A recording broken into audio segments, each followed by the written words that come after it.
పరిశుద్ధమైన దివ్యనైనము, పరిశుద్ధమైన దివ్యనైనము, పరిశుద్ధమైన జీవితమే మా భాగ్యము, పరిశుద్ధమైన పరిశుద్ధ ప్రజలుగా మమ్ము సరిచేసి,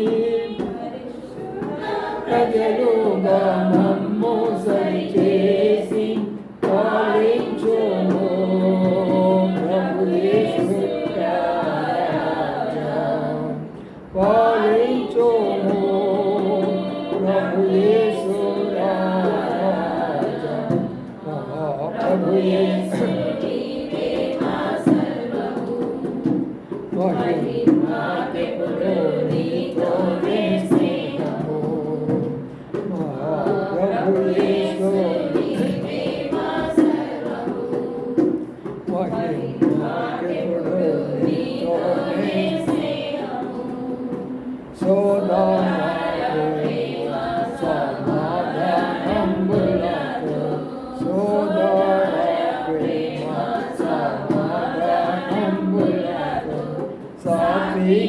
సంతోష భక్తి వినయాలతో, సాత్విక సంతోష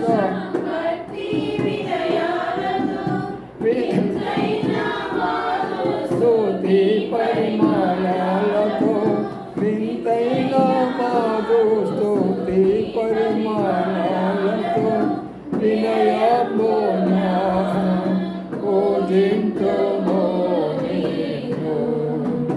వినయమున పూజింతుము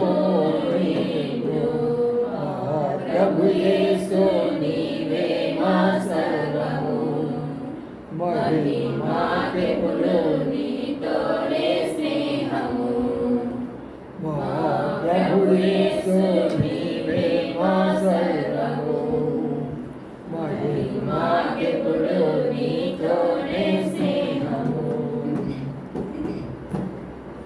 బైబిల్ పల్లె పాడుకుందాం. గంధవర్ధనంబులన్ని నావి, రాతియాజయము వచనము, దివ్య ప్రేమ వాగ్దానంబులు, గ్రంథవర్ధనంబులన్ని నావి, గ్రంథవర్ధనంబులన్ని నావి, రాతియాజయము వచనము, తాన దివ్య ప్రేమ వాగ్దానంబులు, గ్రంథవర్ధనంబులన్ని నావి. రండి మనకున్నటువంటి మూడో వాగ్దానంలోకి వెళదాము.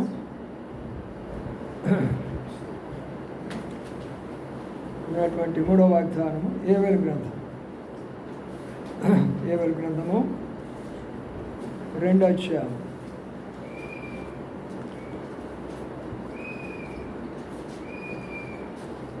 25వ వచనాన్ని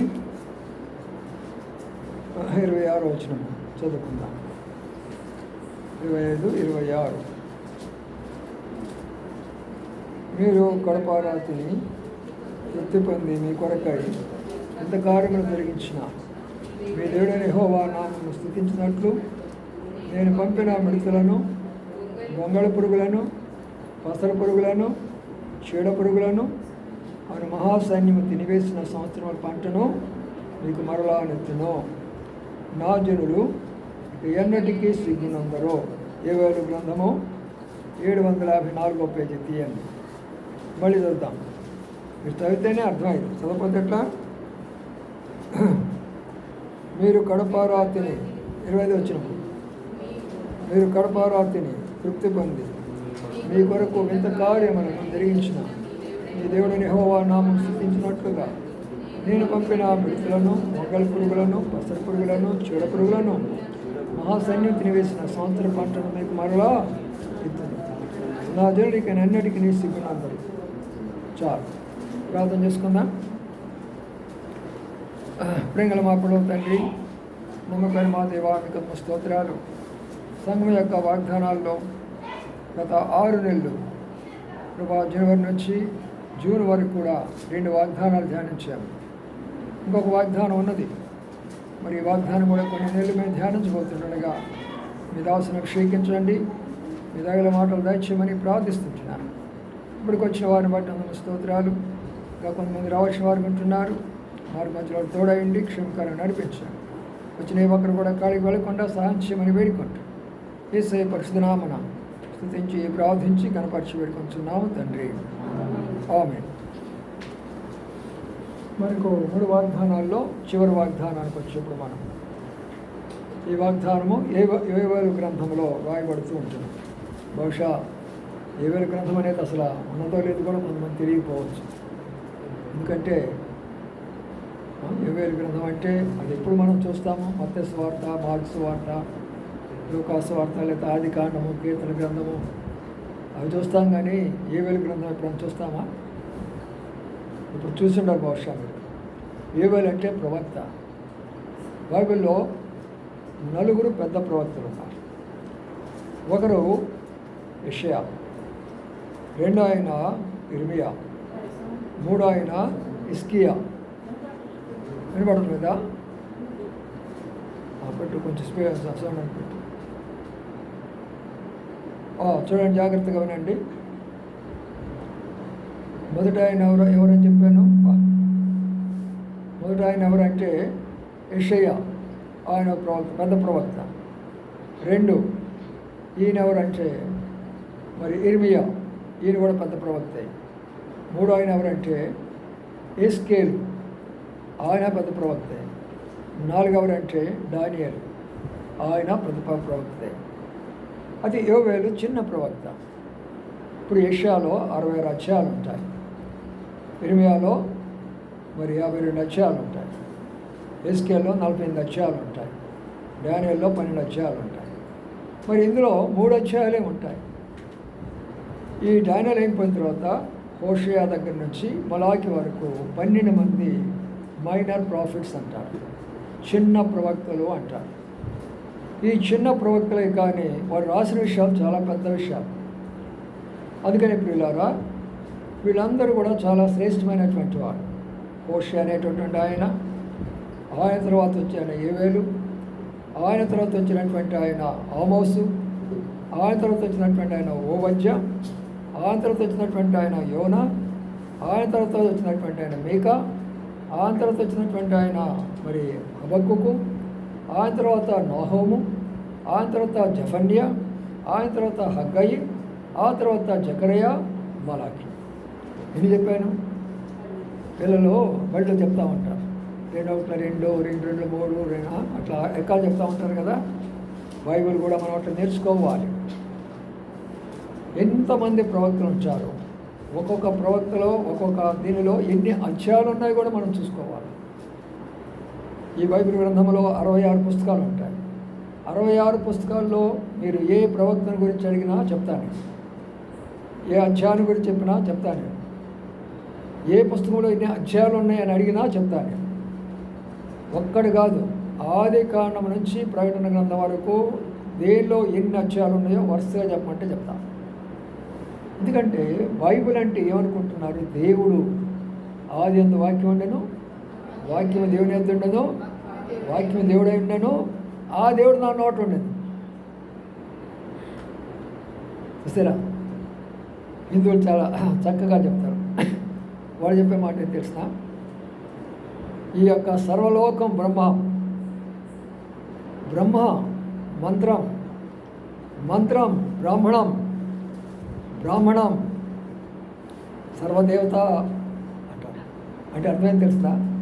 సర్వలోకం దేనిలో ఉంటుందంట? మంత్రంలో ఉంటుందంట. మంత్రం ఎవరి చేతిలో ఉంటుందంట? బ్రాహ్మణ చేతిలో ఉంటుందంట. అర్థమవుతుందా? బ్రాహ్మణ కదా మంత్రాలు చదివేది.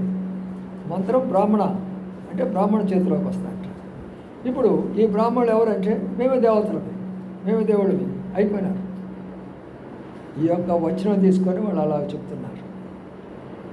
ఎందుకంటే ఆయన వాక్కు స్వరూపుడు. అందుకని వాళ్ళు ఏం పెట్టారు? ఓం అనే శబ్దం పెట్టారు. ఓం అంటే ప్రారంభం నుంచి అది వాక్కు శబ్దం, శబ్దస్వరూపుడు. దేవుని మొట్టమొదటి స్వరూపం ఏంటంటే మనం అనుకున్నవి కాదు. దేవుడు ఎట్లా ఉంటాడు ఇట్లా ఉంటాడు అనుకోకండి. ప్రపంచంలో ఎన్ని రకాల రూపాలు ఉన్నారో అన్ని రకాల రూపాల్లో ఆయనే ఉంటాడు. కానీ మనం తెలుసుకోవాల్సింది ఏంటంటే ఆ రూపాలు మనకి ఎలాగా సహాయపడ్డాయో అనే విషయాలు మనం తెలుసుకోవాలి.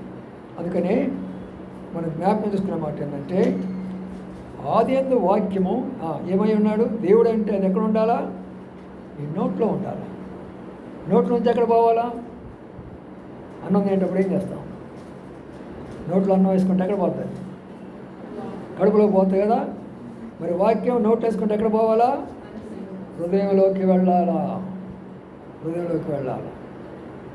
నోట్లోకి రావాలంటే ముందు చెవులోకి రావాలా, అంటే వినాలా. అవునా? వినికిడి వచ్చిన తర్వాత నోట్లోకి వస్తుంది. నోట్లోకి వచ్చిన తర్వాత ఎక్కడికి వెళ్తుంది? హృదయంలోకి వెళుతుంది.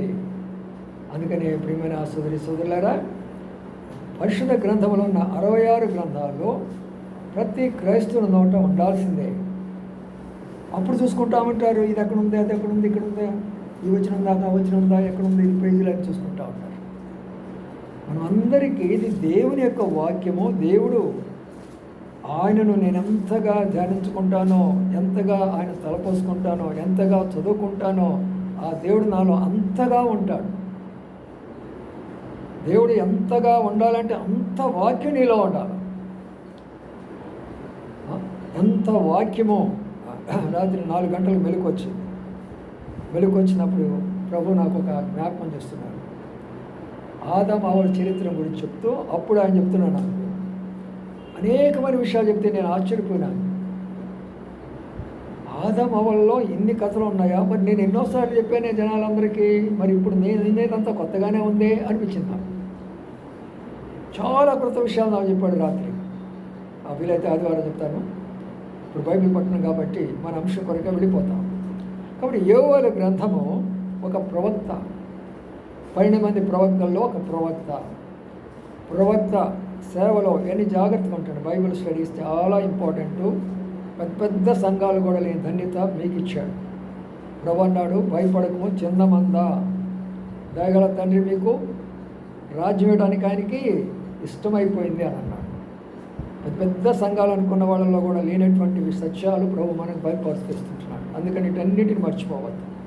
ప్రతిదీ కూడా చాలా ప్రాముఖ్యమైనటువంటి విషయాలు అన్నమాట. అందుకనే ప్రవక్త సేవ 5 రకాలుగా ఉంటారు. ఎన్ని రకాలుగా ఉంటుంది సేవ? 5 రకాలుగా ఉంటుంది.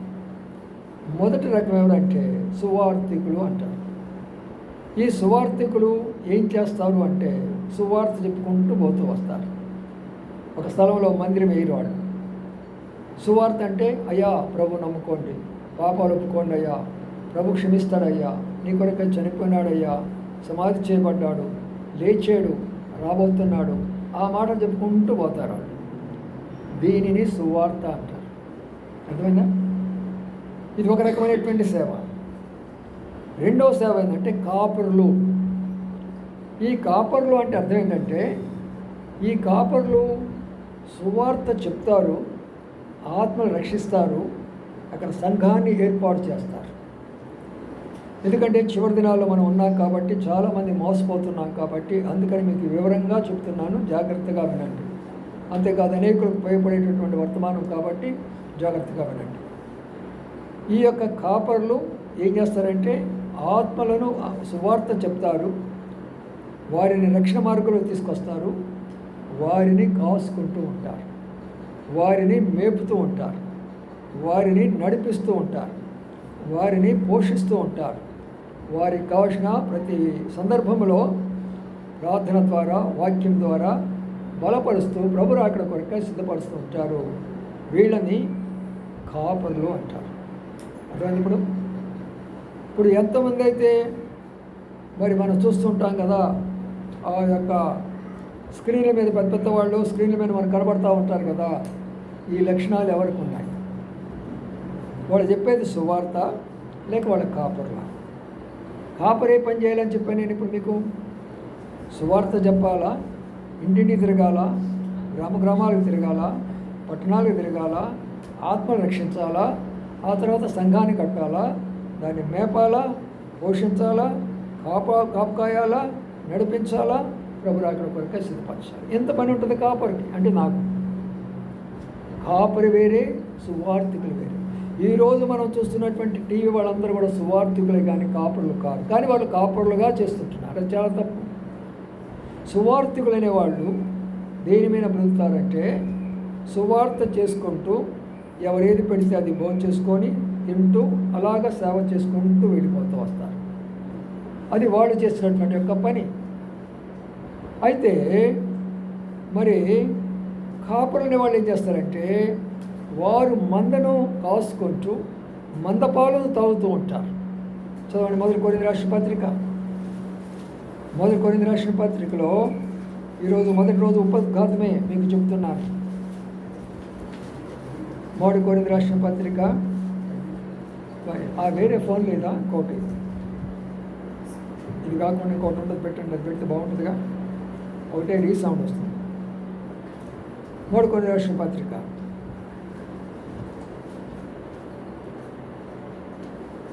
9వ అధ్యాయం. మొదటి కొరింథీ 9వ అధ్యాయం. రీసౌండ్ బాగా వస్తుంది. అమ్మ నేను చెప్పిందా కోపి పట్టు తల్లి.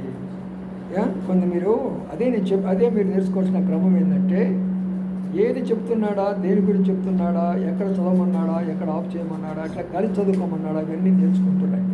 అది ఇక్కడ మనం చూస్తే అక్కడ ఉన్న మాట ఏంటంటే 9వ అధ్యాయంలో ఉన్న మాట. అక్కడ ఒక మాట అని చెప్తూ ఈ మాట అన్నాడు. 13వ వచనం చదవండి. ఇప్పుడు 13వ వచనం. ఆలయ కృత్యులు జరిగించేవారు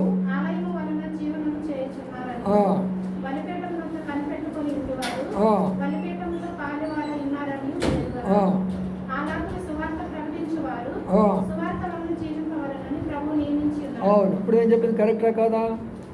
వాక్యానుసారం కాదా? ఎందుకంటే మీరు చాలామంది సోషల్ మీడియాలో చూసి మోసపోతున్నారు. చాలామంది సంఘాలు ఎంత భయంకరంగా ఉందంటే ఈనాడు క్రైస్తత్వము యోవేలు గ్రంథము అదే మీకు చెప్పేది. దేవునికి కోపం వస్తే దేవుని యొక్క ప్రజలైనటువంటి ఇశ్రాయేలును ఎంతగా ఆయన మార్చివేశాడంటే అదే ఈ రోజున మార్చేస్తున్నాడు. అక్కడ ఈ రోజు జరుగుతున్నది ఏవేల్లో ఏదైతే ప్రవచించారో అది ఈరోజు జరుగుతున్నది ఇశ్రాయేలు దేశంలో. తర్వాత మీకు వివరంగా చెప్తాను, ఎందుకంటే దీన్ని చాలా బైబిల్ క్లాసులో మనం తీసుకోవాలి కాబట్టి చూస్తాం మనం అక్కడ. ఇప్పుడు సువార్త చెప్పేవాడు సువార్త మీద అంటే ఏంటి దాని అర్థము? సువార్త చెప్పుకుంటూ ఇంకేం చేయాలా? వారు ఏమైతే మనకిస్తారో అవి తింటూ ఒక గ్రామంకి ఒక స్థలానికి పరిమితి కాకుండా అనేక స్థలాలకు వెళ్ళిపోతూ వస్తాం. ఇది సువార్త అంటారు. సాధు సుందర్ సింగ్ గారు ఆ పని చేశారు. సాధు సుందర్ సింగ్ గారికి ఎక్కడ కూడా సంఘం లేదు, కానీ ప్రపంచ సేవకుడు ఆయన. ప్రపంచాన్ని తిరిగి వచ్చాడు ఆయన. అలాగే బిలిగ్రహం గారు, ఆయనకి కూడా సంఘం లేదు, కానీ ప్రపంచం మొత్తం తిరిగి వచ్చాడు ఆయన. సువార్థికుడు ఆయన. కాబట్టి కాపరులు సువార్థికులకి రెంటికి తేడా మనం తెలుసుకోవాలి. ఇప్పుడు కాపరు అన్న తర్వాత సంఘంలో బాధ్యత గల సహోదరులు ఉంటారు. సండే స్కూల్ పరిచయం ఉంటుంది, యవనస్తుల పరిచర్య ఉంటుంది, సహోదరుల పరిచర్య ఉంటుంది, బహిరంగ సువార్త పరిచర్య ఉంటుంది. బాధ్యత గల సహోదరులు పాటలు పాడడానికైనా బళ్ళు అందించేదానికైనా రకరకాలైనటువంటి వాటికి బాధ్యత గల సహోదరులు ఉంటారు. అది ఎక్కడైతే కాపురులు అయితే ఉంటారో వారి యొక్క దర్శనం అది, వారి యొక్క దర్శనం అది. కాబట్టి ఆ దర్శనాన్ని మనం జ్ఞాపకం చేసుకొని మనం చేయవలసింది ఏంటంటే నేడు చూస్తున్నటువంటిదంతా కూడా సువార్త చేస్తూ కాపురం చెప్పుకుంటూ మోసం చేస్తున్నారు ప్రజలను. వారి దగ్గర దశమ భాగాలను చెప్పుకొని లక్షల కోట్లు సంపాదించుకుంటున్నారు. అలాగా ఉండకూడదు. సంఘం అంటే చూద్దాం రండి. సంఘం యొక్క ఎలాగ ఉంటుందో చెప్తాం రండి. పిలుపులు రాసిన పత్రిక. బైబిల్ పట్టణాల్లో చాలా ప్రాముఖ్యమైన విషయాలు ఇవి. అనేక స్థలాల్లో మీకు దొరకవు. అందుకనే ఈ మాట మనం చదువుకుందాం. 1వ అధ్యాయం ఒకటి వచ్చిన ఇప్పుడు ఒకటి ఫిలిప్పులో ఉన్న క్రీస్తు యేసునందలి ఆ. సకల పరిశుద్ధులకును ఆ. అధ్యక్షులకును ఆ. పరిచారకులకును ఆ. క్రీస్తు యేసు దాసులైన పౌలును తిమోతియును శుభమని చెప్పి చాలు. రాయండి. ఇక్కడున్న ఫిలిప్పులో ఉన్న క్రీస్తు యేసునందలి సకల పరిశుద్ధులకును అధ్యక్షులకును పరిచారకులను పౌలు రాస్తున్నారు. అంటే సంఘంలో ఇప్పుడు ఏమన్నారు చెప్పండి, ఇక్కడ ఏమన్నారు చెప్పండి? మొట్టమొదటి ఏమన్నారు? పరిశుద్ధులు అంటే ఎవరు? రక్షించబడినటువంటి విశ్వాసులందరూ కూడా పరిశుద్ధులు లెక్కే. రక్షించబడిన వారందరూ కూడా పరిశుద్ధులు లెక్కే. రెండవది ఏమన్నారు? అధ్యక్షులు. అధ్యక్షులు అంటే దైవ సేవకుడు. అంటే ఏది జరగాలన్నా అధ్యక్షుడు అని మనకు తెలుసు. ఆయా మీటింగ్ జరుగుతున్నప్పుడు అధ్యక్షుడు అక్కడ ఉన్నాడు, ప్రెసిడెంట్ అక్కడ ఉన్నాడు అంటారు. అంటే అధ్యక్షుడు అంటే ప్రతిదీ కూడా ఆయన యొక్క ఆధీనంలో ప్రార్థనాపూర్వకంగా ప్రార్థించి సహోదరుల యొక్క సహకారంతో ప్రతి కార్యాన్ని జరిగించాలి. మూడోది ఏమన్నాడు? పరిచారకుడు. పరిచారకుడు ఇప్పుడు చూస్తున్నాం చూడు, మైక్ పెట్టడము, సాపులు వేయటము, రకరకాలైనటువంటి మందిరికి సంబంధించినటువంటి పనులన్నీ చేస్తారు పరిచారకుడు. ఇంకా ఏమైనా ఉందా సంఘంలో? ఈ మూడు కాక ఇంకేమైనా ఉన్నాయా? లేవు కదా. కాబట్టి గుర్తుంచుకోవాల్సిన విషయం ఏంటంటే సంఘం అంటే ఇట్లా ఉండాలి. నేను పెద్ద స్క్రీన్ అక్కడ పెట్టేస్తాను, మీరందరూ రండి అక్కడికి, నేను మీకు వచ్చేసి అక్కడుండి మాట్లాడతాను. బైబిల్ ఒక మాట ఉన్నది, అంత్యక్రీస్తు అక్కడుండి మాట్లాడతారంట, ప్రపంచం అంతా చూస్తారట. జాగ్రత్త. ఈ నమూనాలన్నీ కూడా మనకి ఏం తెలియజేస్తుంటే ఒకనొక దినాన యెరూషలేం ప్రాంతం నుండి మరి అంత్యక్రీస్తు మాట్లాడుతూ ఉంటే ప్రపంచంలో ఉన్న వాళ్ళందరూ కూడా టీవీల్లో చూస్తూ ఉంటారు. ప్రకటన 13వ అధ్యాయం ఉందన్నమాట. ప్రపంచం అంతా చూడబోతున్నారు ఆయన మాట్లాడేది. అంతకన్నా ముందు మన వాళ్ళు ఏం చేస్తున్నారు? ఆ పద్ధతిలో పోతున్నారు. అది చాలా తప్పు. ఎప్పుడు కూడా స్క్రీన్లు పెట్టే దగ్గరకు పోకూడదు మనము, అవి చూడకూడదు మనం. ఎందుకంటే అక్కడ వాస్తవం కాదది. అదే ఒక సినిమా హాల్లా కనబడుతుంటుంది మనకు, ఒక తెర మీద కనబడుతూ ఉంటుంది మనకు. సరే, ఇక్కడ నేను చెప్తున్నాను, పైన మనం మీరందరూ కలిసి ఇక్కడ స్థలం లేదని పైన కూర్చుంది అనుకో, అది వాస్తవం కిందకు వస్తుంది.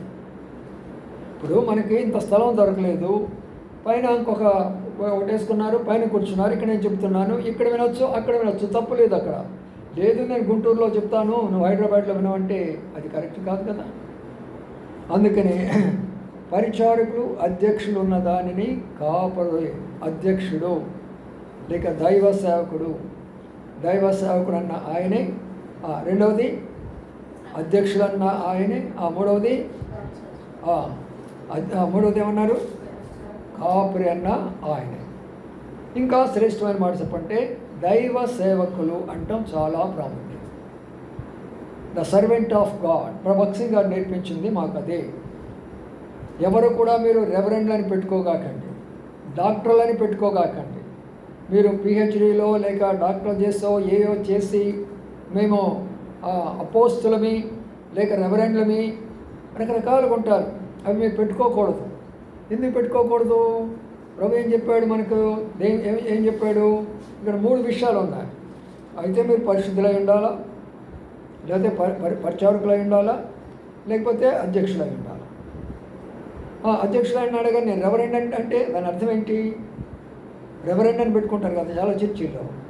రెవరెండ్ అంటే అది ఒక్క ప్రభువుకే అది సంబంధించినట్టు విషయం. ఎవరు కూడా రెవరెండ్లు లేరు, అంత పవిత్రులు భూలోకంలో ఎవరు లేరు. అందుకని ప్రియులారా, డాక్టర్లని కూడా చెప్పుకోకూడదు. చూడండి, మత్తయి సువార్త 23వ అధ్యాయంలో ఏమంటున్నాడు? మత్తయి సువార్త 23. చాలా లోతైన విషయాలు ఇవన్నీ. మీరు వినాలా, మీ యొక్క బలమైనటువంటి పునాది మీరు వేసుకోవాలా, అనేకులు వేయండి. ఇప్పుడు భక్సింగ్ గారు మాకు నేర్పించాడు, ఆయన లేడు, మరి ఆ పునాదులు మేము వెళ్ళిపోతున్నాం. రేపు మేము కూడా అంతే కదా. మీరు నేర్చుకునే అన్ని బలమైన పునాదులు వేస్తే అప్పుడు ప్రభు దగ్గరికి వెళ్ళేదానికి అవకాశం ఉంటుంది. 23వ అధ్యాయం చూడండి, 23వ అధ్యాయం చదవండి. ఇప్పుడు 9వ వచనం. మరియు భూమి మీద ఎవరికైనా తండ్రి అని పేరు పెట్టవద్దు, ఒక్కడే మీ తండ్రి, ఆయన పరలోకమందున్నాడు. మరియు మీరు గురువులని పిలువబడవద్దు, క్రీస్తు ఒక్కడే మీ గురువు. మీలో అందరికంటే గొప్పవాడు మీకు పరిచారకుడై ఉండవలెను. తను తాను హెచ్చించుకొని వాడు తగ్గింపబడతాడు. ఇక్కడ మాట ఇంకో మాట చూడమ్మా. 7వ వచనము. సంత వీధుల్లో వందనములను మనుషుల చేత బోధకులని పిలువబడుటయు కోరుదురు. మీరైతే బోధకులని పిలువబడవద్దు, ఒక్కడే మీ బోధకుడు, మీరందరూ సహోదరులు. అది బ్రదర్ బక్సింగ్ అనే ప్రపంచమంతా ఎందుకు చెప్పారు?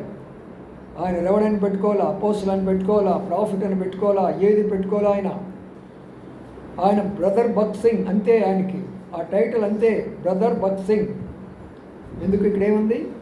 మీలో మీరు అందరు కూడా ఏమన్నారు? తండ్రి అని పేరు పెట్టుకోవద్దు అంటారు. కదిలాడితే తండ్రి. ఈరోజు మనం చూస్తున్నాం అయ్యగారు అమ్మగారు, అయ్యగారు అమ్మగారు, ఒకటే అయ్యగారు అమ్మగారు. దేనిలో? ఫోన్లో. మా అయ్యగారు మాకు ఎంత వాక్యం చెప్పారో, మా అమ్మగారు మమ్మల్ని ఎంత రక్షించారో. అయ్యగారులు కాదు, మేము అమ్మగారులు కాదు. సరే, వృద్ధులైపోయినాము, ముసలివాళ్ళు అయిపోయినాము, తల్లి తండ్రి వస్తున్నాం కాబట్టి తండ్రిలాగా భావించడం తప్పులేదని పౌలు చెప్తాడు. ఇలాంటి అవనవసరం పట్టుకొని మా అయ్యగారు అన్నగారు అంటే, మీకు తమ్ముళ్ళు అంటాడు పట్టుకొని అయ్యగారు అమ్మగారు అంటే తప్పు కదా? చూడండి, ప్రతివాడు కూడా ఎన్ని ఛానల్స్ ఉన్నాయో, క్రిస్టియన్ ఛానల్స్ ఈరోజు చూపిస్తున్నారు ప్రజలు మోసం చేసడానికి. అయ్యగారు అమ్మగారు, అయ్యగారు అమ్మగారు. నేను చదువుతా వాళ్ళకి వెంటనే పెడుతున్నా. మీరు దయచేసి మత్తయి సువార్త 23వ అధ్యాయం చదువుకోండి. ఫలానా వచ్చిన అనకూడదంతే. ప్రభువే చెప్పాడు, మీలో ఎవరు కూడా తండ్రి అని పిలవడద్దు, మీకొక్కడే తండ్రి, మీరందరూ కూడా సహోదరులు సహోదరులు. అందుకని మనం ఏమనుకుంటాము? సిస్టర్స్ బ్రదర్స్ అనుకుంటాం. సరే, వయసును బట్టి అంకులు ఆంటీ అట్లా అనుకోవచ్చు, దానిలో తప్పు లేదు. ఎందుకంటే మరి తిమోతికి రాస్తూ పెద్దలను తల్లిగా భావించండి, వృద్ధులను తండ్రిగా భావించండి అని రాస్తూ వచ్చారు. అందుకని అపోస్తలుడైన పౌలు కూడా మరి తిమోతిని గురించి రాస్తూ, నా కుమారుడైనటువంటి తిమోతి ఆత్మీయంగా నేను కన్నాను అని అన్నాడు. అలాంటివి కొన్ని ఉంటాయి. కానీ ఇలాగా అనేకులు ప్రజలను మోసం చేస్తూ వారిని అనేక విధాలుగా మార్గాన్ని తప్పిస్తుంటున్నారు. అందుకనే ఈ సత్యాన్ని మీకు తెలుసుకోవాలి. ఎందుకు చెప్తున్నాను ఇవంటే, యోవేలు ప్రవక్త. మరి ప్రవక్త అనే దానికి సువార్తికుడు దానికి ఏమైనా సంబంధం ఉందా చెప్పండి? ఇప్పుడు ఉందా సంబంధం? విన్నారు కదా, ఉందా సంబంధం? లేదు. ఏవైనా సువార్త చెప్తున్నాడు ఇక్కడ, చెప్పడం లేదుగా. వాడిని సంఘం కడుతున్నాడు ఆయన, లేదు కదా. మరి ఎందుకని ఆయన ప్రవక్త అని పెట్టుకున్నారు? రండి, ఎఫెసీయుల రాసిన పత్రిక 4వ అధ్యాయం. ఎఫెసీయుల రాసిన పత్రిక 4వ అధ్యాయము. ఎఫెసీయుల రాసిన పత్రిక 4వ అధ్యాయం 13వ వచనం. మరి ఒకటి చదవండి.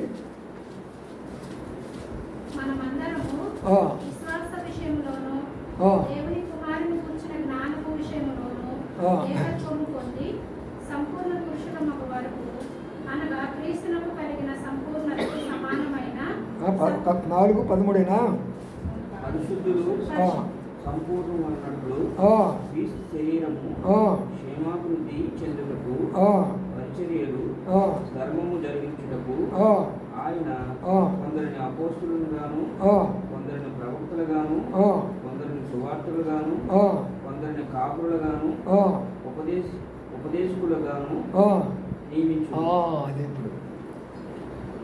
ఏమన్నాడు అక్కడ? 3 విషయాలు చెప్తూ వచ్చాడు. ఏమన్నాడు అక్కడ? ఏం చెప్పాడంటే, పరిశుద్ధులు సంపూర్ణమగినట్లు. ఇప్పుడు మన ప్రశ్న ఏంటంటే, ఆల్రెడీ వాళ్ళు పరిశుద్ధులు కదా, ఇంకా సంపూర్ణత ఏంటి? మీరు ఆలోచన చేసుకోండి. ఆల్రెడీ మరి పరిశుద్ధులైనప్పుడు ఇంకా వాళ్ళకి సంపూర్ణత ఏమైంది అంటే, పరిశుద్ధులైనంత మాత్రం సంపూర్ణత ఉండదు అక్కడ. పరిశుద్ధులు అంటే రక్షించబడటం, మీ పాపాలు కడిగివేయబడటం. మీరు ప్రార్థన చేస్తున్నారా? ఆరాధన చేస్తున్నారా? బలలో పాల్పొందుతున్నారా? ఇతరులకు సాక్ష్యం చెప్తున్నారా? సేవలో పాల్పొందుతున్నారా? ప్రభుకి ఇచ్చేదాన్ని నమ్మకంగా ఉంటున్నారా?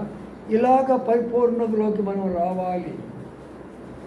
అది రావాలి అన్నప్పుడు ఇన్ని రకాలైనటువంటి సేవకులను మనకిచ్చాడు. ఆయన శరీరము క్షమాభివృద్ధి కలగాలంట. ఆయన శరీరం అంటే ఏంటది? సంఘము. సంఘంలో ఏముండాలి చెప్పండి? క్షేమం ఉండాలా, అభివృద్ధి ఉండాలా. క్షేమం అంటే ఏంటి? అందరూ కూడా మంచిగా సుఖ సంతోషాలతో ఉండాలి. అవునా కదా? అభివృద్ధి అంటే ఏంటి? మన యొక్క ఆత్మీయ జీవితాలు, మన కుటుంబ జీవితాలు, మన సంఘము అభివృద్ధిలోకి వస్తూ రావాలి. అందుకనే మనకేం చేశారంటే, ఇప్పుడు 5 రకాలైనటువంటి వారిని ఏర్పాటు చేశారు. అందులో ఒకరిని స్వార్థికులు, 2 కాపుల గురించి చెప్పారు. ఇప్పుడు మూడో దానికి వస్తున్నా. మూడో దాని గురించి అక్కడ ఏం రాయబడిందంటే ఏముంది చూడండి, 13వ వచనంలో ఏముందంటే, పరిశుద్ధులు సంపూర్ణమైనట్లు పరిచర్య ధర్మం జరుగునట్లు. ఏ ధర్మం జరగాలమ్మా? పరిచర్య ధర్మం జరగాల. పరిచర్య అంటే ఏంటి? జరిగేదే.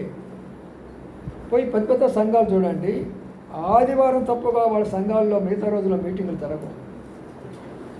భవిష్యత్తు ఉండదు, వాళ్ళకి ప్రార్థన కూడికలు ఉండవు, స్పెషల్ మీటింగులు ఉంటాయి. ఏదో దాన్ని ఏమంటారు, తైలాభిషేక మీటింగులు ఉంటాయి. ఆ పండుగ ఈ పండుగ, ఆశీర్వాద పండుగ, ఆ పండుగ ఈ పండుగలన్నీ ఉంటాయి. దేవుని వాక్యంలో ఉన్న మాట, పరిచర్య ధర్మం జరగాల. అక్కడ పరిచర్య జరగాల. బైబిల్ స్టడీ పరిచర్య, ప్రార్థన పరిచర్య, సండే స్కూల్ పరిచర్య, యవనస్తుల మధ్యలో పరిచర్య, సహోదరుల మధ్యలో పరిచర్య, సువార్త పరిచర్య. ఈ ధర్మం జరగాలి. మరి సంఘం అంటే ఊరుకుందనుకుంటున్నారా? తర్వాత మాట ఏమో తెలిసిన, పరిచర్య ధర్మం జరుపుటకును. ఇంకో మాట ఏమన్నాడు, కొందరిని అపోస్తులుగాను అన్నాడు. ఇప్పుడు అర్థం చేసుకోండి, అపోస్తులు ఈ రోజుల్లో ఆ పేరు చెప్పండి. ఒక ఆయన సోషల్ మీడియాలో ఏం చెప్పుకుంటున్నాడు, నేను అపోస్తులను, నేను అపోస్తులను, నేను అపోస్తులని కొంతమంది ఉన్నారు చెప్పుకోవడానికి. అపోస్తులు అనడానికి అర్హత లేదు ఎవరికి కూడా. అపోస్తులుడు అనేదానికి పౌలు ఏమంటాడంటే, కడప అపోస్తులైనటువంటి నేను అపోస్తులు కాకపోయినప్పటికీ కూడా నేను లెక్కించబడ్డాను అంటాడు. ఆయన అపోస్తులుగా లెక్కించబడ్డాడట. అంటే అపోస్తులుగా ఉండాలంటే 4 లక్షణాలు కావాలి. ఒక వ్యక్తి సేవ గురించి నేను చెప్తుంది, ఇదంతా సేవకులే. అంటే మనం ఈ దినాల్లో మోసపోతున్నాం కదా, చాలామంది రకరకాలుగా మోసపోతున్నారు కదా, అందుకని భారంగా చెప్తున్నాను ఈ విషయాలు. అపోస్తులు అంటే ఆయన చెప్పిన మాట ఏంటంటే, ఆ అపోస్తులు అని చెప్పుకుని ఆయన, మీరు 2-3 పాయింట్లు చెప్తాను, ఎక్కువ చెప్తాను. సినిమా చూడండి, తప్పు లేదు, అందులో మంచి తీసుకోండి, బాగుంది. అపోస్తులుడు, ఆయన అపోస్తులుడు. సినిమా చూడాలంట, ఏం తీసుకోకూడదంట, బాగుంది కదా పోదా, అందుకని గుప్పులు వెళ్తారు ఆయన. రెండోది ఏమంటున్నాడు, మీరు బొట్టు పెట్టుకోకాకండి హిందువులుగా, అయితే సిలువ బొట్టు పెట్టుకోండి, కాస్త సిలువ బొట్టు తూడు కాదు అందరం అన్నట్టు. ఆ బొట్టు తీసి ఈ బొట్టు పెట్టుకుంటే ఏమవుతుంది, బొట్టే కదా ఏదైనా, అవునా కదా? ఎంత బాగుంది బోధ. ఇంకో బోధ ఏం చేస్తున్నారు సార్, ఇక్కడ మనం ఎట్లా కుటుంబాలుగా ఉంటామో పరలోకంలో కూడా కుటుంబాలుగా ఉంటామట. ఇది ఇంకా కొత్త బోధ. అంటే మనము మన భార్య బిడ్డలో ఆనందంగా ఉంటామంట. ఎందుకంటే అక్కడ ప్రభు ఒక మాట చెప్పాడులే, ఇహలోకమందును పరలోకమందు 4 అంతలు పొందుతారు, నా కొరకే విడబడిన దానిని వక్రీకరించి అర్థం కాకుండా చెప్తున్నాడు ఆయన అపోస్తులని. చెప్పాల్సినని నేను చెప్పాను అనుకోండి, కానీ ఎందుకు చెప్తున్నానంటే ఇలాంటి వాళ్ళ ద్వారా ఎంతమంది పాడైపోతున్నారు చూడండి. ఎంతమంది, మా భారం అదే రాత్రి మగుళ్ళు ప్రభువా, చేపలన్నీ పోతున్నాయి ప్రభువా. ఏ వలలో పోతున్నాయంటే తప్పుడు బోధల్లోకి వెళ్ళిపోతున్నాయి ప్రభువా. మరి ఇప్పుడు ఆ చేపలన్నీ లాగాలంటే యవనస్తులు కావాలి. మరి ఒకరేమో ఆఫీస్ అంటారు, ఒకరేమో ఇది అంటారు, ఒకరేమో ఇది. నేనేమో ముసలోడు అయిపోతున్నాయి, ఏం చెప్పాలో నాకు? యవనస్తులుగా తయారు కావాలా? అర్పణ నేను అదే అంటాను, అరే మీ డాడీ కన్నా నువ్వు ఎక్కువగా పవర్ఫుల్గా చెప్పరా, అన్ని విషయాలు భయపడగాక. అంటే నీకుందా ఆ టాలెంట్, నాకు లేదంటాడు. అంటే ఎట్లా? మనం కూడా పోరాడాలా. అందుకని ఇప్పుడు ఇలారా ఇక్కడున్న మాటను అర్థం చేసుకుంటే అపోస్తులకి 4 లక్షణాలు ఉంటాయి. మొదటిగా చదవండి, అక్కడ చదివితే అక్కడ ఏముంటుంది, మత్తయి సువార్త 10 అధ్యాయం, మత్తయి సువార్త 10 అధ్యాయం 1వ వచనం చదవండి. ఇంకొకరు మత్తయి 10 ఇంకొకరు చదవండి, సహోదరులైనా సహోదరులైనా.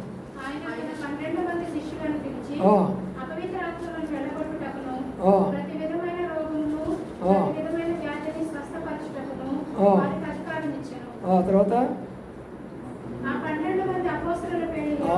ఆ 12 మంది అపోస్తుల పేర్లు అన్నారు. 13 అన్నారా? ఆ తర్వాత ఆయన 70 మంది శిష్యులు ఏర్పాటు చేసుకున్నాడు. వాళ్ళకి అపోస్తులు అని పేరు పెట్టాడా? పెట్టలా. అపోస్తులుడు అదొక టైటిల్.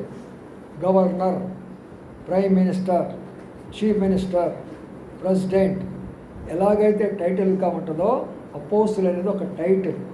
ఆ టైటిల్ నేను పెట్టుకోకూడదు.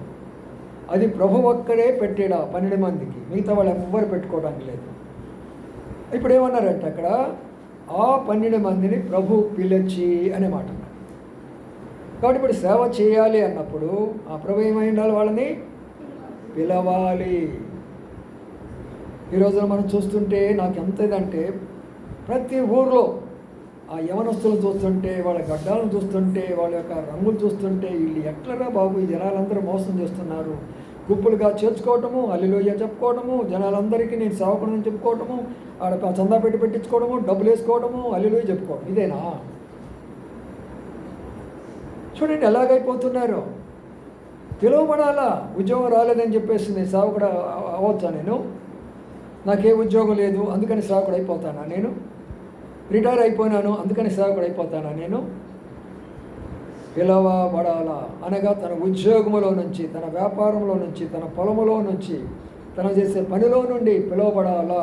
అప్పుడే ఆ వ్యక్తి మొదటి యొక్క లక్షణం. అపోస్తలుడు 5వ వచనం. ఇప్పుడు 5వ వచనం ఏం చేశాడంటే, రెండవది పంపిస్తున్నాడు. ఎవరు పంపించారు? ఆయన పంపించాలా. ఏమయ్యా ఎక్కడొచ్చావు నువ్వు నా గుంటూరుకి ఎలాగొచ్చి నన్ను అడిగారు అనుకో, వాళ్ళు పంపించారు నాగపూర్ నుంచి నన్ను అంటే సరిపోతుందా? లేకపోతే వాళ్ళు గుంటూరు వాళ్ళు కొంతమంది నాకు లెటర్ రాశారు అందుకని నేను ఇక్కడికి వచ్చానంటే సరిపోతుందా? ప్రభువు నన్ను పంపించాడు ఇక్కడికి. ప్రభు నాతో మాట్లాడాడు ఇక్కడికి. ఆయన వాగ్దానం ఇచ్చాడు నాకు, అందుకొరకే నేను ఇక్కడికి వచ్చాను. ఆయన పంపించాలా. అది దైవ సేవకుని యొక్క లక్షణము, అపోస్తుల యొక్క లక్షణము. 3వ వచనం రండి. 10వ వచనం. ఇప్పుడు 10వ వచనం చూసారా? పనివాడు అని ఏం చేయాలి? వచ్చిన ఆయన పని చేస్తూ రావాలా. ఆత్మ సంపాదన కొరకై ప్రార్థన చేస్తూ రావాలా, వెతుకుతూ రావాలా, ఆత్మ సంపాదించుకుంటూ రావాలా. విశ్వాసం మీద ఆధారపడితే పనివాడు జీతానికి పాత్రుడు. కాబట్టి ఎందుకని ప్రియులారా, దేవాలయాన్ని, ఆలయంలో పనిచేసేవారు ఆలయం మీద ఆధారపడతారు. అలాగే సువార్త చెప్పేవాళ్ళు సువార్త మీద ఆధారపడతారు. సంఘాన్ని కాసుకునే కాపురులు సంఘం మీద ఆధారపడతారు. అలాగే అపోస్తలులు కూడా వీళ్ళని ఎంత కష్టం పెట్టాడో చూడండి ప్రభు. చూడండి ఎలాగుంటుందో చూడండి అక్కడ. 9వ వచనం చదవండి. మీ సంచులలో బంగారమైనను, వెండి అయినను, రాగి అయినను,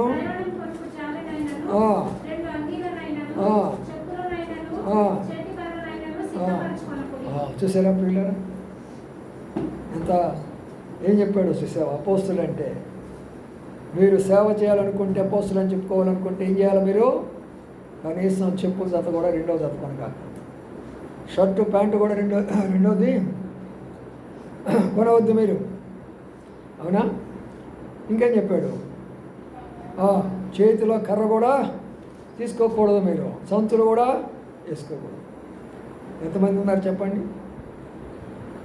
ఒక్కొక్కరి దగ్గర 40 ఎకరాల భూమి, 20 ఎకరాల భూమి, 5 ఎకరాల భూమి, ఎకరాలే కొనేస్తున్నారు. బైబిల్ ఇట్లా చెప్తుంటే వాళ్ళే అట్లా చేస్తుంటే మనం ఏం చేయాలి ఈ రోజున?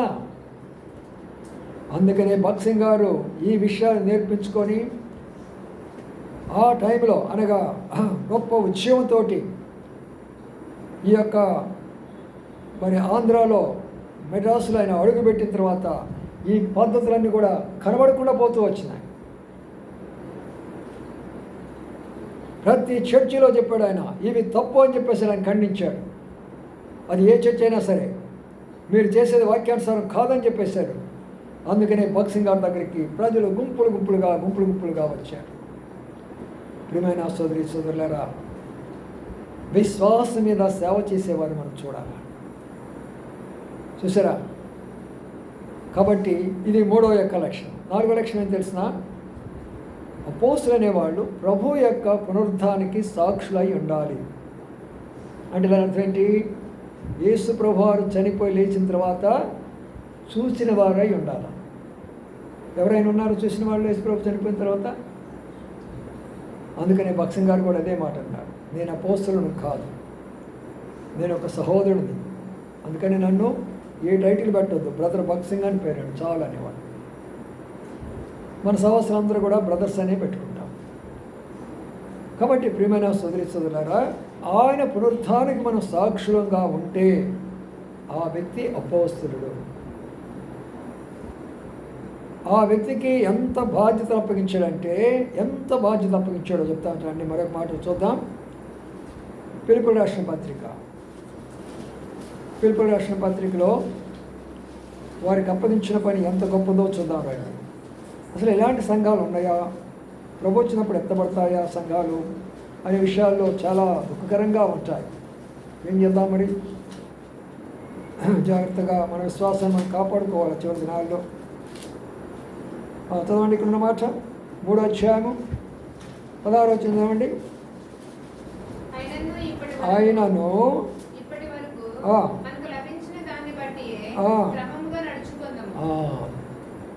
చూసారా ఏమంటున్న పౌలు? ఒక క్రమాన్ని పెట్టాడు సంఘములో. సంఘంలో ఒక క్రమం పెడతాడు అపోస్తులు. ఎవరికి లేదు, నాకు లేదు అధికారం క్రమం పెట్టడానికి. దైవజనుడు ఆనాడు పెట్టినటువంటి క్రమము మనం అందరినీ ఫాలో అవుతుంటున్నాం. అందుకనే ప్రియమైన సోదరి సోదరులారా, ఇక్కడ ఉన్నటువంటి రహస్యం ఏంటంటే, మరి ఒక క్రమం అనేది సంఘములో ఉండాలా.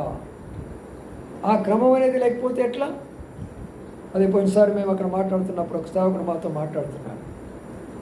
మాస్టర్ గారు అన్నీ బాగానే చెప్తున్నారు, కానీ మీరు మీ ఉపదేశ క్రమం ఏందో చెప్పండి, మీ ఉపదేశ క్రమం ఏందో చెప్పండి అన్నాడు. అపోస్తల కార్యం 2:42 మా ఉపదేశం.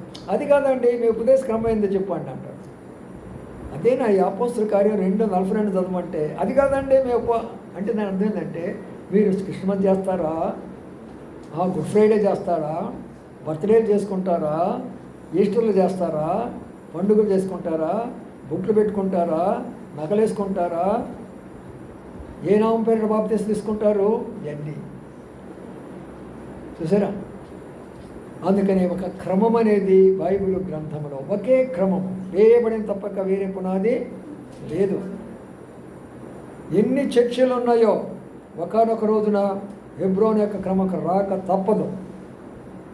ఈ మాట నేనంటాం కాదు, ఆనాడు దైవజనుడు భక్సింగ్ గారు అన్నాడు ఆ మాట. ఎన్ని ఉన్నాయో ఒకనొక రోజున సరైనటువంటి సంఘము, నిజమైనటువంటి సంఘము, వాక్యానుసారమైన సంఘం అని భక్సింగ్ గారు ఉన్నప్పుడు అందరి క్రమంలోకి వచ్చారు. నూతన సంఘము చర్చిలన్నీ ఖాళీలైపోయినాయి, బాప్టిస్ట్ సంఘాలు ఖాళీలైపోయినాయి, పెంటెకోస్తల్ సంఘాలు ఖాళీలైపోయినాయి. జనాలందరం దగ్గరికి వస్తుంటే పాస్టర్లు ఓర్చుకోలేక మద్రాసులో జెండాలు పట్టుకొని వచ్చి ఆయన ట్రైన్ దిగిన వెంటనే భక్సింగ్ గారిని ఏమన్నారు తెలుసా? నువ్వు Sikh, you are a sick man, go back to your Punjab అని పాస్టర్ల జెండాలు పట్టుకొని భక్సింగ్ గారిని పంజాబ్ వెళ్ళమంటున్నారు. నాకు కానీ ఓపుకుంటే అట్నే చేసేవాడిని, ఓపిక లేదు కాబట్టి చేయలేకపోతున్నా. చెప్పాలి వాళ్ళకి, మనం చెప్పకపోతే ఎవరు చెప్తారు? ఒక క్రమం అనేది దేవుని యొక్క వాక్యం ఉంది. ఆ క్రమం ఎవరు పెడుతున్నారు చూడండి అక్కడ. ఏముందో చూద్దానండి. 2వ కొరింథీ రాసిన పత్రిక అక్కడ ఒక విషయాన్ని మనం చూద్దాం. 2వ కొరింథీ రాసిన పత్రిక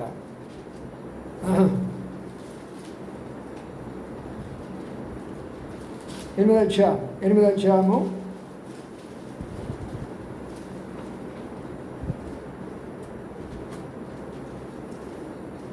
2వ కొరింథీ రాసిన పత్రిక లేక 3 కొరింథీ 16 చూద్దాం. 3 కొరింథీ 16 చూద్దాం. చదవండి. 1వ వచనము.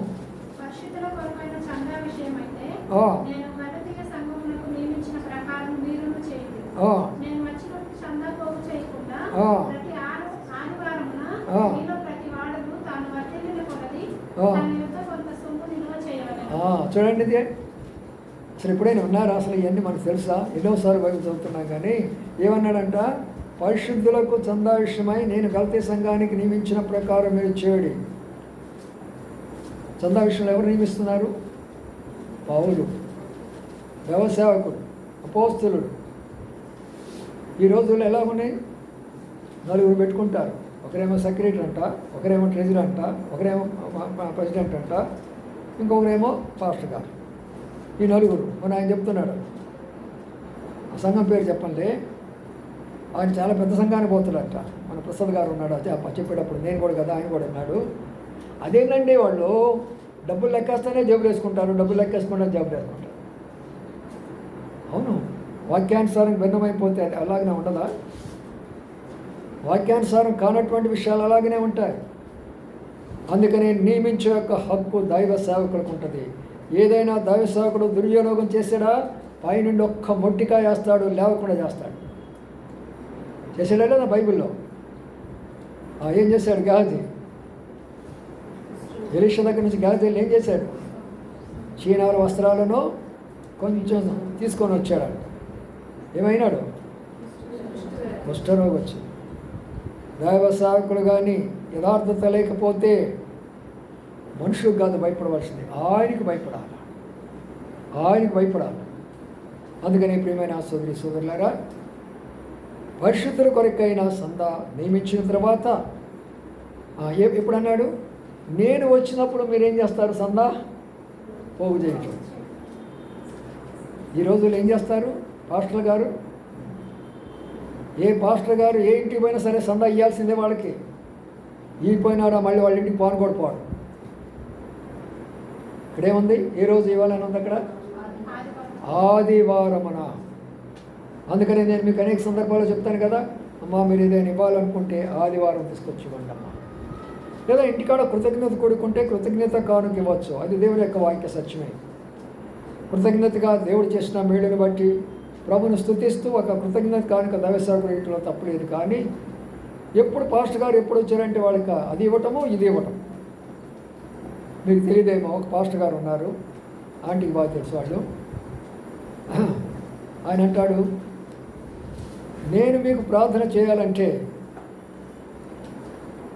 నా గదిలోకి మీరు వస్తే 10,000 రూపాయలు నాకు ఇవ్వాలి. ఎన్ని ఇవ్వాలంట? 10,000 అడుగుతారంట. సరే, మీరు వచ్చి అక్కడ జనములో ఉండి అక్కడ మిమ్మల్ని పిలిచిందని కానీ ప్రార్థన చేయాలంటే నాకు 5,000 ఇవ్వాలి. చూసారు? లేదు అందరి చేత ప్రార్థన చేసుకుంటాం అంటే డబ్బులు ఏమవుతుంది? జరుగుతున్న విషయాలు మీకు చెప్తున్నా, మోసపోగాకండి. చివరి దినాల్లో ఎంత అన్యాయం జరుగుతుందో, అంత అక్రమం జరుగుతున్నదో. మరి విశ్వాసాన్ని పోగొడుతున్నారు జనాలందరూ. వెలుగుదూత రూపంలో బోధిస్తుంటే జనాలు గుంపులు గుంపులుగా వేల కొలు వెళ్తూ ఉంటున్నారు. రాజకీయ నాయకులను ప్రక్కన పెట్టుకొని చప్పట్లు కొట్టించుకునేవాడు, వాడికి దండలేసేవాడు, షాలులు కప్పించుకునేవాళ్ళు. ఇవన్నీ చూస్తుంటే ఎంత బాధగా ఉంటుంది. అందుకనే ఇర్మియా విలపిస్తూ వచ్చాడు. ఇర్మియా అంతగా కన్నీరు కారుస్తూ వచ్చాడు, ఏడుస్తూ వచ్చాడు. అందుకనే విలాప వాక్యాలనేవి వాడిని రాస్తూ వచ్చాడు. ఎజ్రా ఏడుస్తూ వచ్చాడు. అందుకని ఎజ్రాని పేరు పెట్టుకున్నాడు. ఏడ్చేవాడు అయినప్పుడు కూడా. ఈరోజు నా పరిస్థితులు ఇట్లా ఉన్నాయి కాబట్టి భారంగా మీతో చెప్తున్నాను కాబట్టి అర్థం చేసుకోనండి.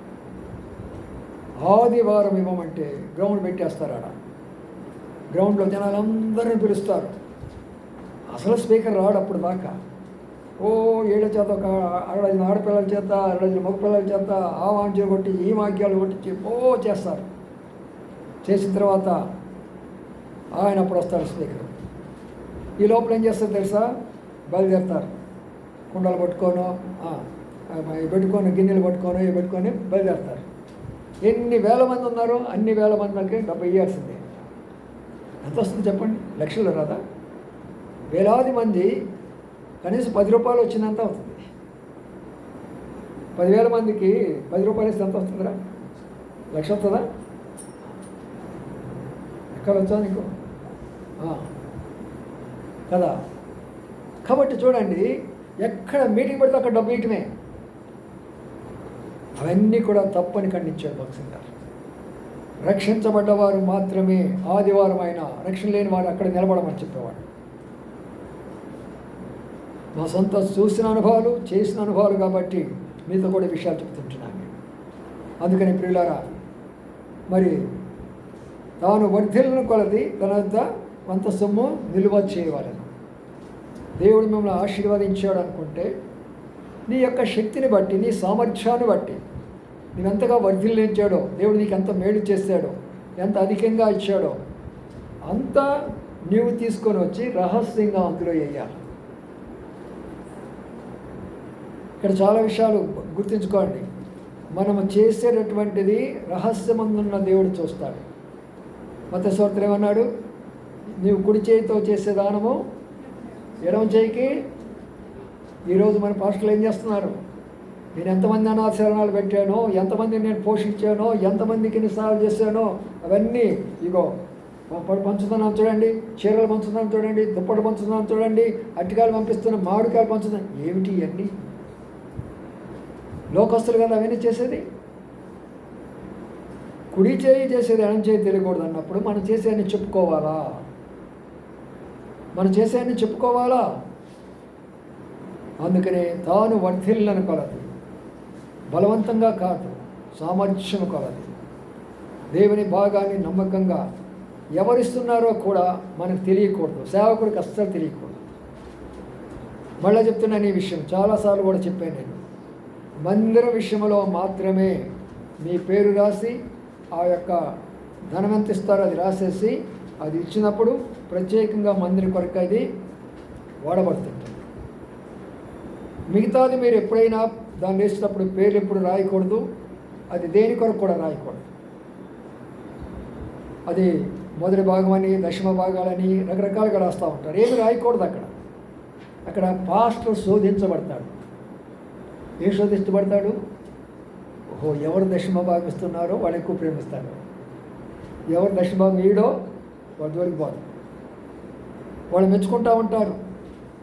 ఓ పలానోళ్ళు బాగా దశమ భాగం ఇస్తున్నారు, పలానోళ్ళు బాగా ఇస్తుంటున్నారు. ఏమీ తెలియకూడదు. నువ్వు ఇచ్చింది ప్రభు కొరకే, దేవుని సేవకుడి కొరకు కాదు, దేవుని యొక్క పరిచయ కొరకు, సేవ కొరకు, మందిరం కొరకు మనం ఇస్తున్నాం. కాబట్టి అది ప్రభు నీ కొరకే నేను ఇస్తున్నాను, ఎవ్వరికీ తెలియక అవసరం లేదు. ఇక్కడ కానీ 10 మందికి అది తెలిసిందంటే దేవుని దగ్గర నీ ఫలాన్ని పోగొట్టుకుంటావు. ఇక్కడ కానీ నీవు రహస్యంగా ఇచ్చావండి, దేవుడు నీకు ఆ యొక్క ఫలాన్ని పరలోకంలో దాచుకుంటాడు. నా బిడ్డలు నా కొరకు ఎంత సమర్పణ చేసుకున్నారు, ఎవ్వరికీ చెప్పలేదు. సంఘంలో కొంతమంది ఉన్నారు, ప్రభు యొక్క మందిరం కొరకు వాడు చేసిన త్యాగం చాలా గొప్పది, కానీ నేను ఎప్పుడు వారి పేరు చెప్పలా.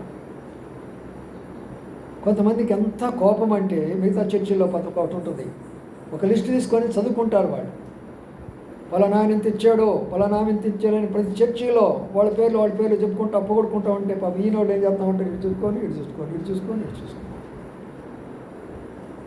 చూసారా? ఎందుకంటే ఎందుకు చెప్తున్నానంటే, మనము ప్రభు కొరకై ఇస్తున్నాం, రహస్యంగా చూస్తూ తండ్రికి ఇస్తున్నాం.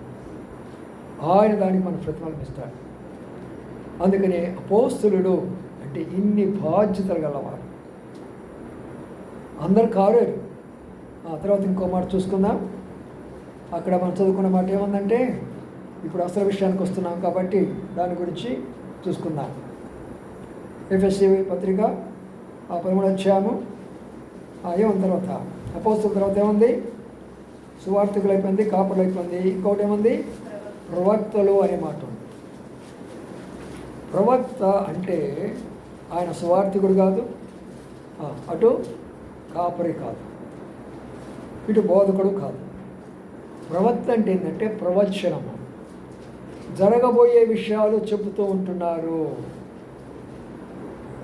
ఫలానా వ్యక్తికి ఫలానా జరగబోతున్నది, ఫలానా కుటుంబానికి ఫలానా జరగబోతున్నది, ఫలానా సంఘానికి ఫలానా జరగబోతున్నది, ఫలానా విషయంలో ఫలానా జరగబోతుందని ప్రార్థనాపూర్వకంగా ఎవరైతే ఖచ్చితంగా చెప్పగలరో వాళ్ళు మాత్రమే ప్రవక్తలు. అర్థమైందా? ప్రవక్త అంటే ఇప్పుడు ప్రవక్త చేసే పని ఏంటంటే జరగబోయే దానిని ఏం చేస్తాడు? ముందుగా చెప్తాడు. అమ్మా, నీకు ఇది జరగబోతుంది, అయా నీ కుటుంబానికి జరగబోతున్నది, నీ సంఘానికి జరగబోతున్నది. ప్రభు వరాలు కొన్ని ఉన్నాయి, ఆ వరాల్లో ఒక వరం ఇది. అందుకని దైవ సేవకులు కొంతమంది ఉన్నారు. మరి అందరిని అనకూడదు దైవజనులని. బైబిల్ ఎంతోమంది ఉన్నారు, కానీ దినాల్లో ఒక వాడుకైపోయింది. దైవజనులు అంటే మీరందరూ దైవజనులే, మీరందరూ దేవునికి జనులే మీరు. కానీ ప్రవక్త అయినటువంటి సమయాలకి ఒక మాట వాడబడింది. ఏమన్నాడు ఇప్పుడు తెలుసు దాని గురించి? ఈ పట్టణంలో ఒక దైవజనుడు ఉన్నాడు, ఆయన ఏమి చెప్పినా అది జరగాల. ఆయన దైవజనుడు అంటే. ఈ పట్టణంలో ఒక ఆయన ఉన్నాడు, ఆయన ఎక్కడో ఒక ఇల్లు కట్టుకొని రామాలో ఉంటాడు. అప్పుడప్పుడు మందిరానికి వచ్చి ఆయన బలులు అర్పించేసి మళ్ళీ ఇంటికి పోతూ ఉంటాడు. అది పాత నిబంధన కాలంలో ఆ పద్ధతులు ఉంటాయి. అదే ఈనాడు మనం చేసే పూజారులు కూడా ఏ గుడికి వచ్చినా వాళ్ళు పని చేసుకున్నారని వాళ్ళ ఇంటికి వెళ్తూ ఉంటారు, అంతే కదా. కానీ మనకు అట్లా ఇవ్వలేదు. అందుకని పట్టణంలో ఒక దైవజనుడు ఉన్నాడు. ఏమంటున్నారు? అందుకని ప్రియమైన సోదరి, మొదటి ప్రవక్త బైబిల్ గ్రంథంలో సమూయేలు. మొదటి ప్రవక్త సమూయేలు. ఆయన దగ్గరికి ఎవరు వచ్చినా ఏది చెప్పినా అది జరిగి అక్షరాలుగా జరిగిపోయింది. అందుకని ప్రవక్త అంటే అర్థమైందంటే జరగబోయే దాన్ని చెప్పేవాళ్ళని. ఏదైతే జరగబోతున్నదో వాళ్ళు ప్రార్థనాపూర్వకంగా చెప్తారు. అమ్మ జాగ్రత్తగా ఉండి, జరగబోతున్నది నీ కుటుంబానికి, ఇది జరగబోతున్నది. ఆ సందర్భాల్లో కొన్ని సందర్భాల్లో కొంతమందికి దేవుడు ఇచ్చిన వరాన్ని బట్టి అది చెప్తాడు. చెప్పినప్పుడు అక్షరాలుగా అది నెరవేరుతున్నది. ప్రియులారా, నా జీవితంలో జరిగింది. కొందరి విషయంలో నేను ప్రార్థన చేసి చెప్పేవాడిని, ఫలానా విషయము మీరు జాగ్రత్తగా ఉండండి లేకపోతే నష్టం వస్తుందని చెప్పాను అన్నట్లుగానే జరిగేది. దేవుడిచ్చిన కృపావరాలు ఒక కృపావరం అది. అందుకని జీవన వాళ్ళ అమ్మ అనేది చనిపోకుందాం అనేది. తర్వాత మన రమాగారి తల్లిగారు కూడా ఆమె కూడా ఇప్పుడు అనేవాడు, ఏదొచ్చినా సరే బ్రదర్ నోటుకున్న మాట రాకుండా జాగ్రత్తగా చూసుకోండి. ఆయన నోటుకున్న మాట వచ్చిందా తర్వాత మనకు చాలా నష్టం వచ్చేది, జాగ్రత్తగా మనం ఉండాలి అని చెప్పేవాడు.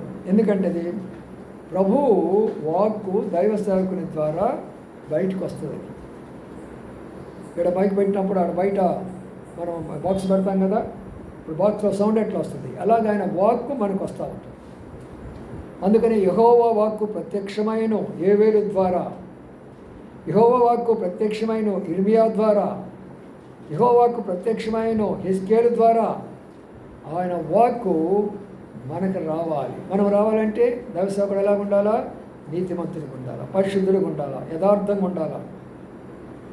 ధనాన్ని, లోకాన్ని, శరీరాన్ని, స్వార్థాన్ని అన్నిటి చంపుకోవాలి. అలాంటి వారిని దేవుడు వాడుకుంటాడు. అందుకని ప్రియమైన సోదరులారా, ప్రవక్త అనగా దాని అర్థమేమనగా ప్రవచించువాడు. చూడండి, ఒక్కొక్క మాట ఇక్కడ జ్ఞాపకం వస్తుంది. అపోస్తుల కార్యంలో ఆ మాట జ్ఞాపకం చేసుకుందాం.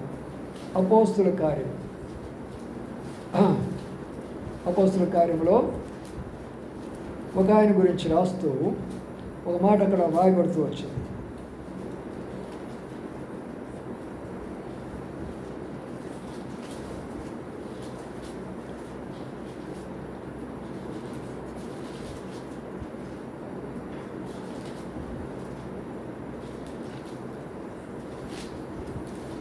అగబ ప్రవక్త అనే మాట చూడండి, అక్కడ చదవండి. అగబ ప్రవచనం చేస్తాడు అక్కడ, అది చూడండి. 8వ అధ్యాయంలో అది చదువు.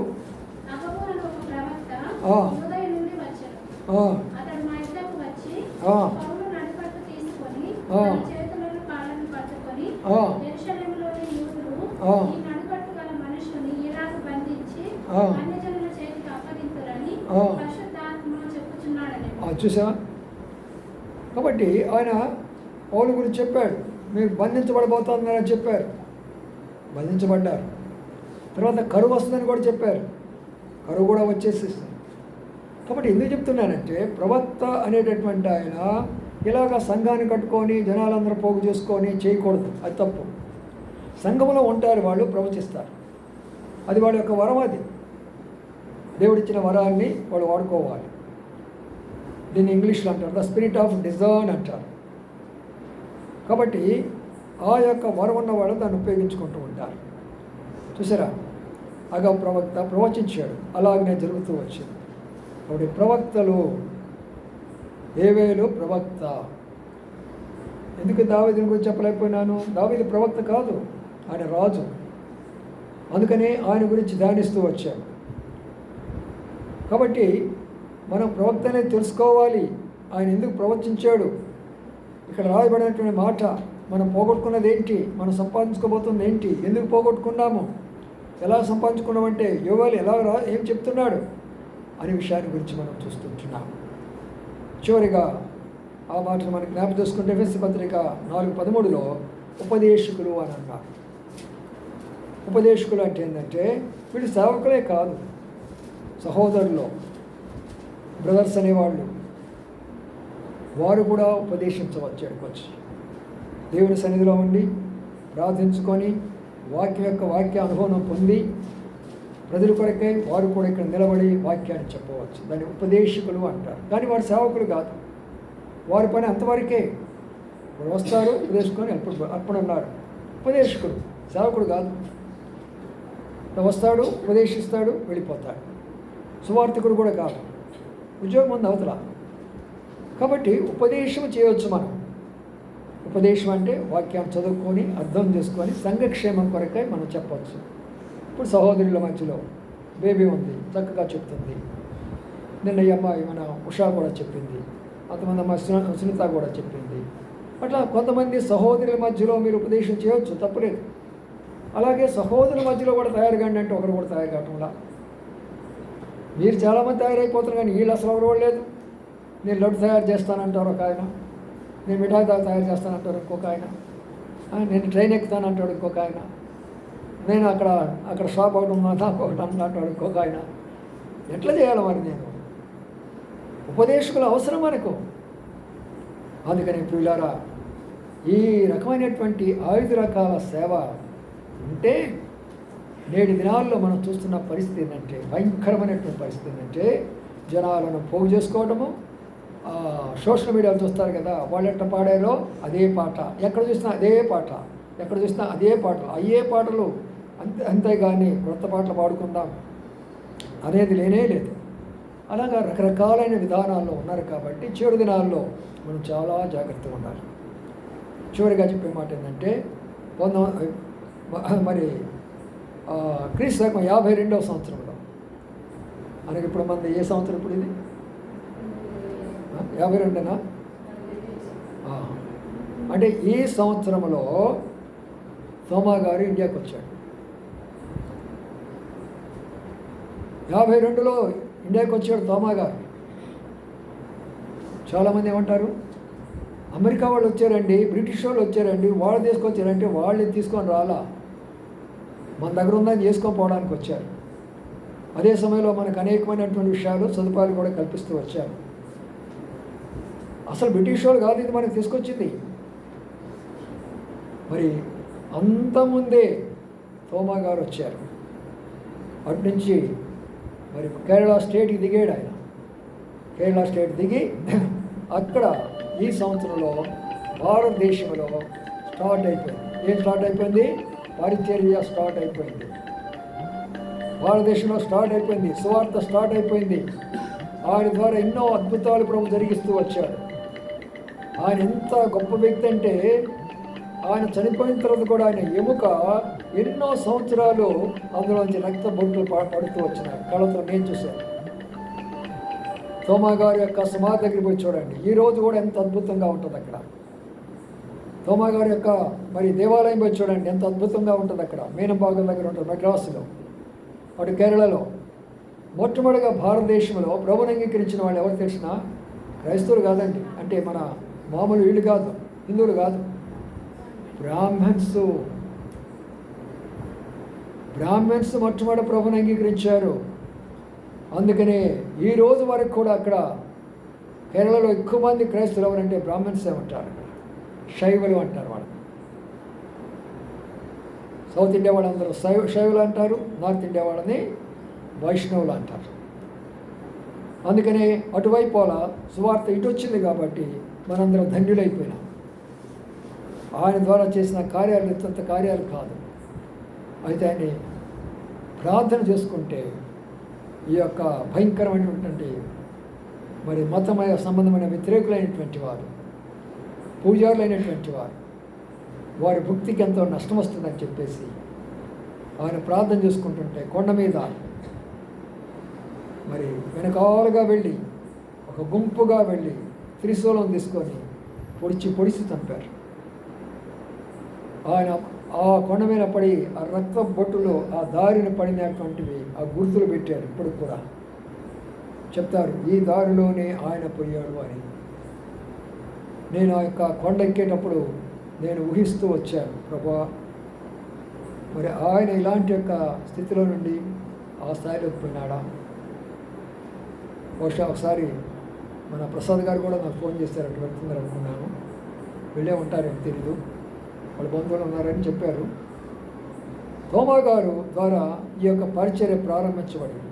ఆయన గొప్ప ఉద్యమంతో ప్రారంభించాడు. అందుకనే మార్తోమా సంఘాలు అంటారు. మార్తోమా సంఘాలు కేరళ పోతే మన హెబ్రోన్ ఇలాగ ఉండవు, మార్తోమా సంఘాలు అక్కడ ఎక్కువ ఉంటాయి. అయినా కూడా కేరళలో మన సంఘాలు ఉన్నాయి, మద్రాసులో మన సంఘాలు ఉన్నాయి, తమిళనాడులో ఉన్నాయి, కర్ణాటకలో ఉన్నాయి, మహారాష్ట్రలో ఉన్నాయి, మధ్యప్రదేశ్లో ఉన్నాయి, ప్రతి స్టేట్లో ఉన్నాయి హెబ్రోను. ఇతర దేశాల్లో ఉన్నాయి, రష్యాలో, చైనాలో, లేకపోతే అమెరికాలో, ఇంగ్లాండ్లో, కెనడాలో, అన్ని స్థలాలు హెబ్రోను. దైవజనుడు భక్సింగ్ గారిని దేవుడు అట్లా వాడుకుంటూ వచ్చాడు. ఎందుకు తెలిసిన? ఆయనకి డబ్బుకు ఆశించలా, పేరు ఆశించలా, పాపులారిటీ ఆశించలా, ఏది ఆశించేవాడు కాదు. మోకాళ్ళ జీవితం మీద ప్రజలను కదిలిస్తూ వచ్చాడు. అందుకని ఎందుకు చెప్పానో ఈ రోజున అంటే, యోవేలు ప్రవక్త ఏం చెప్పాడు అంటే, ఆ మిడతలు తిన్నదానిని మీరు తిరిగి పొందుకోబోతున్నారు. ఏమిటి మిడతలన్నీ? ఇప్పుడు చెప్పిన మిడతలు అయ్యే చెప్తున్నాను కదా మీకు. మిడతలన్నీ ఏంటి? ఆ మిడతలు అబద్ధ ప్రవక్తలు, అబద్ధ బోధకులు, అబద్ధం యొక్క రకరకాలైనటువంటి అన్నిటి కూడా మనల్ని ఏం చేస్తున్నాయి? తింటా ఉన్నాయి. మనం వాటన్నిటి తిరిగి సంపాదించుకుందాం. కాబట్టి ఈ రోజున ఉపోద్ఘాతంగా మనం చూస్తూ వచ్చాము. ఇక దాదాపుగా కొన్ని నీళ్ళు పడుతుంది కదా మనకు ఈ యొక్క వాగ్దానాన్ని ధ్యానించడానికి కొరకై ప్రభు సహాయపడితే ముందుకు వెళ్ళిపోతాం. రండి ప్రార్థన చేసుకుందాం.